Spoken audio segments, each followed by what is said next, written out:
Friends, నేను ఈ prawns పులుసు అన్నది పచ్చి రొయ్యల పులుసు అనమాట. నేను వచ్చేసి యూట్యూబ్ లో ఆషిత కిచెన్ 21 లో చేశాను. చాలా చాలా బాగుంది అనమాట. ఇది పాతకాలపు వంట.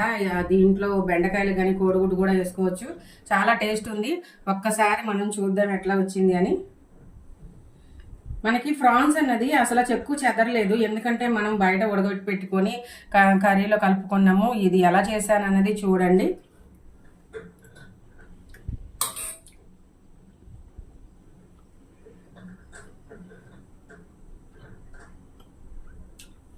చాలా అంటే చాలా బాగుంది. ఈ కర్రీని కళ్ళు మూసుకొని ఎవరికన్నా కనుక పెడితే కనుక వాళ్ళు ఫిష్ కర్రీ, ఫిష్ పులుసు అని చెప్తారు. అంత టేస్టీగా ఉంది.